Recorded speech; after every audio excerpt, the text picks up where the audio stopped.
अस्सलाम वालेकुम YouTube family, कैसे हैं आप सब। तो वेलकम टू माय चैनल। तो पेपर्स में बिज़ी थी, इस वजह से वीडियो नहीं बनी। पेपर्स तो अभी भी चल रहे हैं। तो एंजाइटी मुझे भी कभी कभी होती है, तो मैं अपनी एंजाइटी के साथ साथ आप लोगों की भी एंजाइटी चेक करना चाहती हूँ। मतलब वो डिसऑर्डर जो कि एंजाइटी में होते हैं, वो कैफियत जो एंजाइटी में आ जाती हैं, तो उसके बारे में बात करेंगे। सबसे पहले तो ये क्यों होती है, इसकी क्या वजूहत हैं, क्या कैफियत आती हैं एंजाइटी में, तो वो देखने के लिए आपको मेरी पूरी वीडियो देखनी पड़ेगी। अगर आप नए हैं तो मेरे चैनल को सब्सक्राइब कर दें। तो स्टार्ट करते हैं। एंजाइटी जो है ना, हमारी जो है इन्वायरमेंट में बहुत कॉमन है, ज़्यादातर फीमेल्स में। और क्योंकि ख़वातीन की तो आदत है बहुत ज़्यादा सोचना कि क्या होगा, पता नहीं क्या क्या बहुत सीधे ख्याल सारी बुढ़ियाँ वाली हो जाए तो एंजाइटी में ज़्यादातर ना औरतों वही होती है।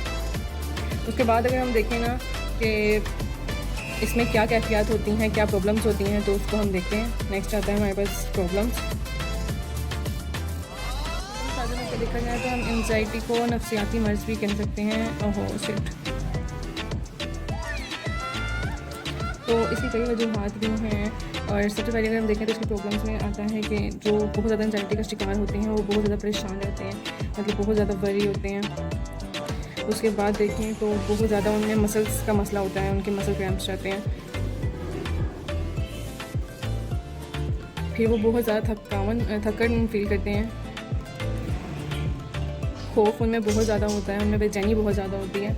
उसके बाद उनको हार्ट का प्रॉब्लम आ जाता है, यानी कि हार्ट बीट होती है ना फास्ट हो जाती है इस टाइम में। मतलब जब उनकी एंजाइटी जो है ना बहुत ज़्यादा बढ़ जाती है तो उनकी हार्ट बीट फास्ट हो जाती है, साथ ही साथ हो जाती है उनको स्वेटिंग बहुत ज़्यादा होती है,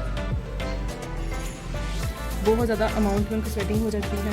बहुत ज़्यादा उनको बदहज़मी की शिकायत होती है, उनका पेट ख़राब रहता है। तो दैट्स वाई एंजाइटी डिसऑर्डर्स जो है ना बहुत सी चीज़ों के ऊपर असरअंदाज होते हैं। इसके बाद अगर हम देखें तो if you have anxiety disorders, तो इसका मतलब है अगर आपको एंजाइटी है या उसकी वजह से कोई ऐसी कैफियत हो रही है, तो उसकी मेन वजूहत जो हैं तो आप 24/7 ना सिर्फ सोचते ही रहेंगे। इतनी थिंकिंग आएगी ना आप लोगों को, फारिग बैठ के भी आप अगर कोई काम भी कर रहे हैं तब भी आपको बहुत ज़्यादा सोच ख्यालात, अजीब किस्म के ख्यालात आएंगे। तो लाइक समथिंग इज़ हैपन, कुछ भी होने वाला है, कुछ खौफज़दा होने वाला है, कुछ बुरा होने वाला है, इस तरह के ख्यालात बहुत ज़्यादा आएंगे, जो कि मेन समझने के सिम्टम है एंजाइटी का। इसके अलावा देखें तो हमें बहुत ज़्यादा फोबिया, यानी कि डर, खौफ, हर चीज़ का डर। जहाँ से सिंपल अगर एग्जांपल अगर हम लेना तो हमें फोबिया उस चीज़ से होता है जहाँ हम जाने से डरते हैं, किसी से बात करने से डरते हैं, तो वो होता है फोबिया।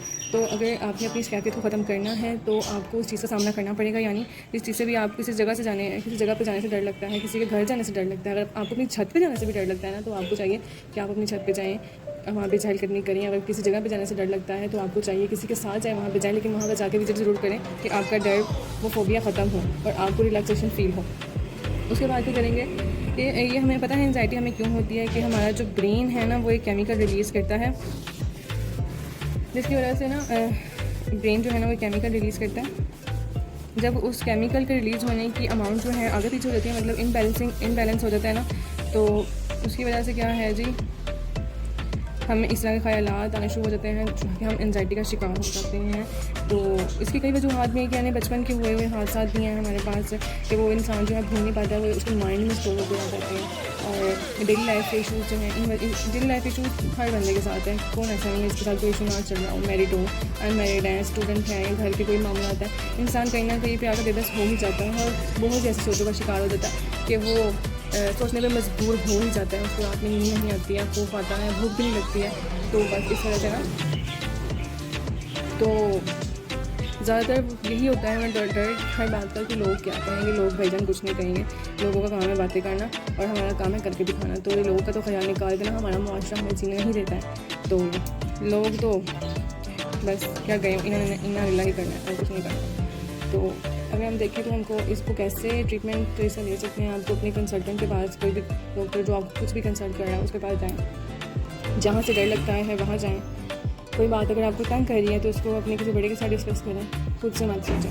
उसके बाद क्या करते हैं कि आप जो नशावर चीज़ें ले रहे हैं, कैफीन प्रोडक्ट्स अगर आप ले रहे हैं, जो कि मैंने अपनी पिछली वीडियो में भी बताया था कि आपको नींद क्यों नहीं आती, तो जी उन प्रोडक्ट्स का इस्तेमाल जो है बंद कर दें। कुछ आपकी जो हाथ जो है नींद की वजह से भी आ जाती है, नींद पूरी ना हो तो तो कोशिश करें कि आप 8 से 10 घंटे की नींद मैक्सिमम लें अगर आपको एंजाइटी है। हो सकता इससे ज़्यादा भी आप नींद लें कि आपका माइंड जो है ना बिल्कुल फ्रेश रहे। तो जी उसके बाद क्या देखते हैं जी, अपने खुद को पुरसकून रखना है, रिलैक्स रखना है और खुद को रिलैक्स रखें। स्टार्ट रेगुलर एक्सरसाइज करें और डीप ब्रीथ। जब भी आपको लगे कि आपको दिल सोच आ रही है या कुछ ऐसा खौफ आ रहा है या स्वेटिंग हो रही है, हार्ट बीट फास्ट हो रही है, तो आपने डीप ब्रीथ को ज़्यादा प्रेफर करना है, खुद को रिलैक्स करना है। कि लंबी सांस लेंगे, इनहेल एक्सेल, अपना ध्यान जो है डीप ब्रीथ की तरफ या योगा की तरफ करना है कि आपको सुकून मिले। तो होप सो मेरी ये वीडियो जो है आपके लिए फ़ायदेमंद हो। वो लोग जो कि इस बेचैनी, इस मर्ज़ का शिकार हैं, इंक्लूडिंग मी, मैंने खुद को भी बहुत ज़्यादा संभाला है। तो होप सो आप सबको इस चीज़ से हेल्प मिलेगी। तो मेरी वीडियो अगर आपको अच्छी लगी है तो लाइक कर दें, सब्सक्राइब कर दें और शेयर भी करें। अल्लाह हाफिज़, थैंक यू।